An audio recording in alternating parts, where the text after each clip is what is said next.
So here he comes to a little ditch, very undefined, very hard to see, same colour as the ground either side.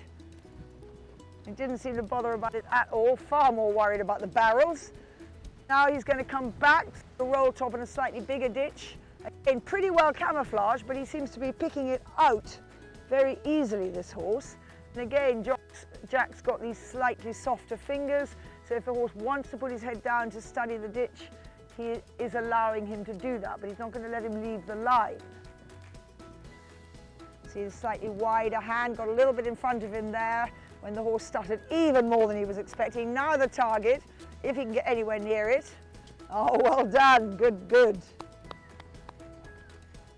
I think one of the chief skills of riding cross country is to have a sensitive enough set of fingers that you can allow a horse to put his head and neck wherever he needs to put it in order to see, or as he lands, to recover from a stumble, but never to let him lose his line or his pace. So you've got to have that flexibility, but he mustn't be allowed to think, whoa, I'll go this way or that way. So it's a very interesting sort of patchwork of contact. If you have a fence in front of a ditch a stride or two away, you need to go slowly so they have time to see the ditch and time to see there's room to land. But he hasn't really got to worry this time.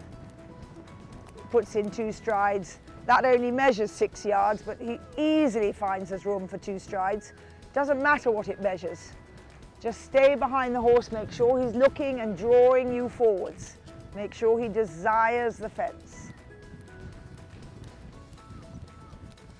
And one more time the other way, Jack. So that's the nature of the fellow. He loves to look what he's doing. I think he's a jolly good show jumper. He really minds where he puts his feet. Keep galloping on a bit now. Let him open up. He knows the jump.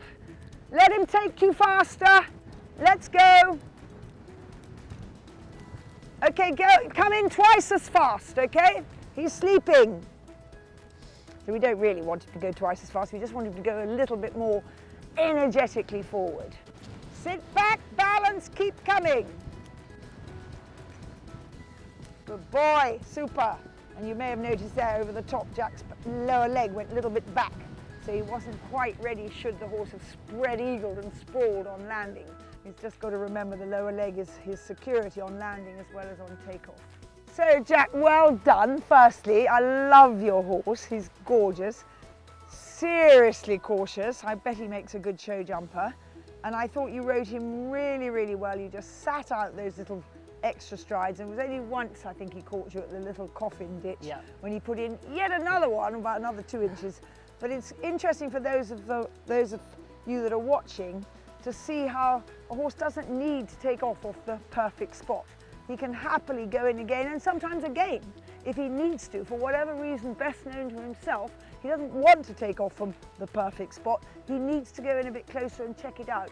Your job is to stay on the back of the seesaw, because the front end of the horse will go up, however close he is to the fence, if your weight is still here. If you go forward because you expected him to take off here, and he didn't, and he put in another one, and maybe another one, and you've gone forward, now it's like equivalent to somebody being not just in the middle of the seesaw, but the other side of the seesaw. So then the other end doesn't come up, and that's when trouble happens. Now Jack got a really good idea for understanding that too bad if he doesn't want to take off where I see is a perfect spot.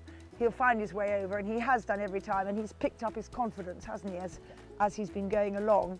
And the thing that we did latterly over the ditch and the trachena, helping Jack realise how much more he can get his weight on the back of the seesaw, I think would be fair to say, wouldn't it? Definitely. By just daring to let go of the mouth. It's fascinating when we've all been taught, you know, leg into hand and contact with the dressage and everything else, and to actually let go of a couple of feet of rein, but very important you still have that contact, which you can probably only do by opening the hands, suddenly puts your body from sort of a little bit on your crutch to boom on your seat bones. And then you really are ready for trouble, and you really are on the back of the seesaw. And the horse is very happy with it. It also gives you the extra security of your lower leg. When you're really there, your lower leg is there. And for whatever reason, that very last fence, that happened. But that's something that you'll be aware of now, and you'll just say to your lower leg, none of that. Because sometimes one has to a little bit train one's muscle memory. It isn't all natural. And I thought you did a super job.